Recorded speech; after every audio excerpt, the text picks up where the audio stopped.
if sub-article 3 goes, then that means article 370 can never be abrogated. Yes, that's the whole point, Mullah. That is our case. Then how it is temporary? It is temporary because when this article was framed, Mullah, there was no Constituent Assembly. It was the Constituent Assembly which could have taken the decision that we will abrogate 370 and merge completely with the Union of India like any other state. There are two separate aspects. One is interpretation of clause 3 of Article 370 and the proviso to that. Yes. The second part is what the amendments have been made and how do you interpret. Yes. Yes. One is interpretation of clause 3 to Right, Article right, 370 has to be done independently of the amendments. Right. So your contention is the proviso specifically applies, and unless the proviso is resorted to, and it cannot be resorted to after 1957, clause 3 will not be applicable. That's your sum and substance. Yes, absolutely. Absolutely. That's absolutely right, Mullah. That's absolutely right. Whereas just as clause 2(3) has worked itself out. Mullah, the point is, why was this clause put in 1950? Because in 1950 they said we'll have a Constituent Assembly. See the Constituent Assembly debates, it will be made clear. To accept your submission, we'll have to postulate that clause 3 becomes a sort of a constitutional article which falls into desuetude after 7 years. Yes, absolutely. Because How can that be? Whereas Clause 3 still continues to survive. Whereas The limitation on clause 3 may cease to operate. kindly see 369. Temporary powers to Parliament to make laws. See, 371 begins with a non-obstante clause. It Yeah. overrides the entirety of the Constitution. Absolutely.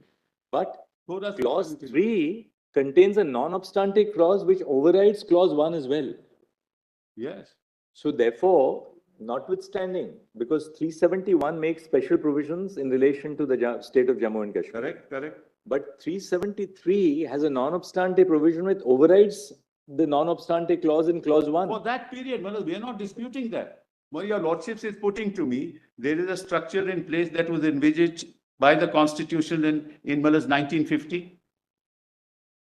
At that time, there was no Constituent Assembly. Why did they mention Constituent Assembly? Need not have mentioned it. Kindly look at it from that point of view. What was the reason to mention Constituent Assembly in 370 when it was not even in place? They could have said Government of Jammu and Kashmir. Why did the constitution makers, Manoj, include the term Constituent Assembly in 3? Because they knew that the Constituent Assembly will frame a constitution. There was no limited, the acceptance of sovereignty of the Dominion of India was complete. They didn't say in the instrument of accession that we accept the sovereignty of the Union of India for some limited purposes. They accepted the sovereignty for all intents and purposes. That acceptance of sovereignty was complete, but they reserved certain rights to themselves over certain legislative subjects. So in that sense, the accession was complete. The acceptance of sovereignty was complete. Now, consistent with that, therefore, it said that in clause 3, that the Union of India would have, the President of India would have the right to abrogate Article 370. It conditioned that subject to not the Union of India, but it's on the recommendation of the Constituent Assembly. Not Union of India has no right to till that is recommended. The word is recommendation of the Constituent Assembly. Then they can exercise that right. That's how you interpret a proviso. You can't say that they have the right sovereign, forget the proviso, even the recommendation of the Constituent Assembly, because it doesn't exist. Then 368 to proviso also goes, Maras. Therefore, the reason is simple, Maras. The genesis of it was the fact that in 370 itself, it was mentioned that the Constituent Assembly has a role to play in the abrogation of 370.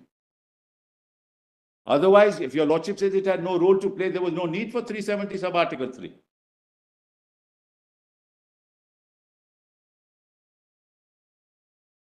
And let's look at the concurrence power. Even those powers were of no relevance thereafter because the Constitution of Jammu and Kashmir was in place.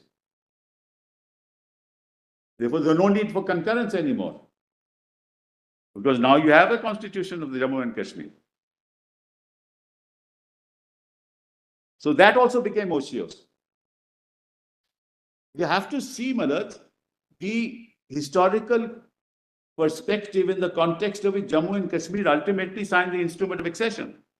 Nobody disputes whether they are integrated into India, but subjected to a constitutional provision. Therefore, the submission is that once the period stipulated in the proviso to clause 3 had come to an end, Yes.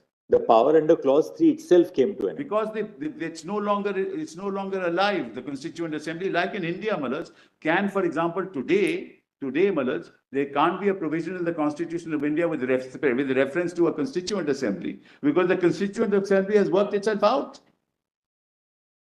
It has formed the Constitution.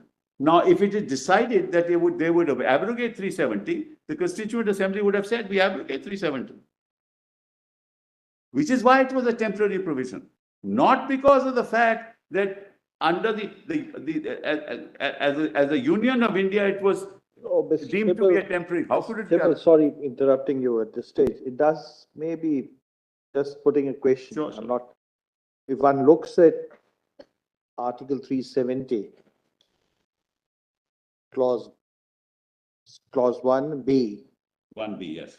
the power of the Parliament to make laws for the state shall be limited to, it says, matter in the union list and the concurrent list in consultation with the government of the states are declared by the president to correspond to matters specified in the instrument of accession governing the accession of the state to the dominion of India. Right. To such other matters in the list as with the concurrence of the government of the state, the president may, in the order may specify. Yes. Then explanation deals with what is meant by the concurrence of the state. Right. Then it says that provided that no such order, the first proviso, provided that no such order which relates to the matter specified in the instrument of accession of the state referred to in paragraph 1 of subclause B shall be issued except in consultation with the government of the state. Correct. Provided further that no such order which relates to matters other than those specified in the last preceding proviso shall be issued except with the concurrence of the government. That's right. So the second proviso talks about concurrence of the government. Yes. Now, if one looks at clause 2, Yes. it deals with a situation where the assembly or the government of the state is not there. It deals with the period when the constitutional assembly of the state was in existence, but the government or the elected assembly was not in existence.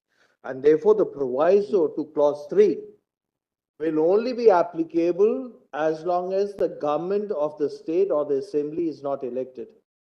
Because election of the assembly will take place after the constitutional assembly of the constitutional assembly of the state of Jammu and Kashmir enacts the constitution. Government was always in place from day one. No, maybe so. Government is always in Because place from day one. that appears to be the broad outline of this, outline of Article 370.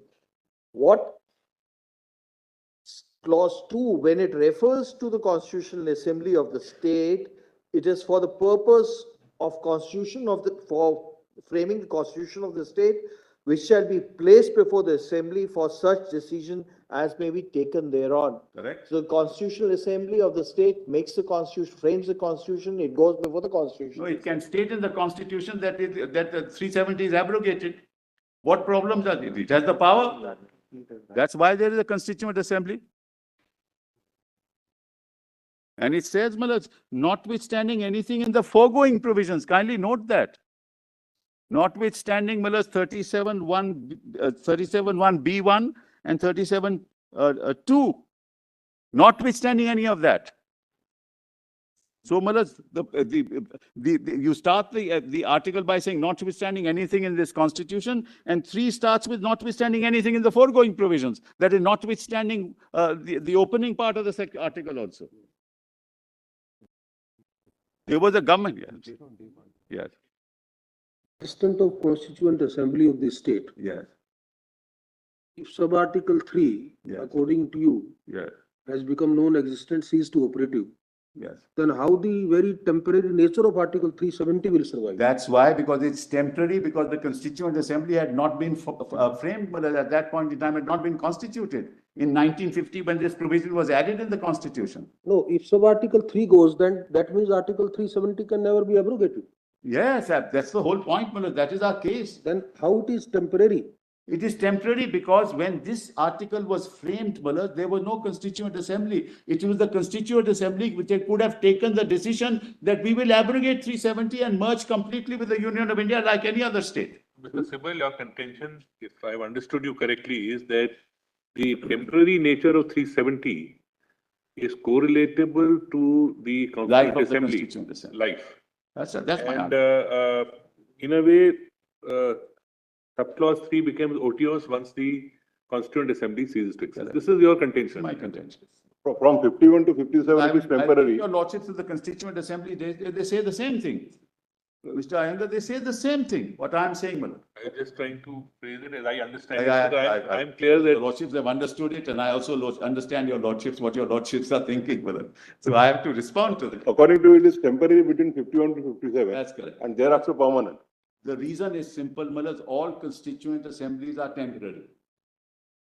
There is no permanence in a constituent assembly. So when you, Role is limited to framing the constitution. yes. Therefore, Mullah, if it is temporary by its nature, which is why I started by saying this is a political exercise. That's why I, Mullah, started with that summation before your lordships. The formation of a constituent assembly is a political exercise to ensure that people within the territory of a particular region, their aspirations are taken into account to formulate a law and a constitution to ensure that those aspirations are met in future times to come. It's not a law-making exercise. Then they framed the constitution to take into account those aspirations. That's how our republic came into force. Because there was the 1935 Act, there was diversity. But let's kindly look at it historically. Let's not forget the law for the moment. Look at it historically. If you look at Europe and the making of the nation states in Europe, how did that happen? It happened because there were large empires, the Austro-Hungarian Empire, Prussian Empire. And whereas those large empires had communities and within those empires, there were peoples of different languages, of different cultures, of different ethnic lot. So it is the breakup of the empire that led to the rise of the nation state, the Treaty of Utrecht, the 1848 revolutions. Right? In India, the process was the opposite. It's the only exception. The process was just the opposite. There was disparity. There were existing disparities. There were 562 princely states. There were states, which were part of the British Crown. They had to be amalgamated. And each of them, had certain conditions. But then ultimately they all agreed, okay, for the states that were part of 562, all agreed. But this particular state of Jammu and Kashmir was an exception. And the exception was constitutionally engrafted in Article 370. And the terms of the exception were constitutionally engrafted in 370. You can't jettison the people of the state of Jammu and Kashmir and decide that then what's the difference between this and whether it's the act of the crown? What's the difference between this and the annexation of Junagadh? Or the annexation of Hyderabad? Then it's an act of paramountcy that I am the union and I will decide. When you have constitutionally committed yourself that if this is to be done, you have to follow a process which two sovereign authorities have agreed upon and it grafted in Article 370.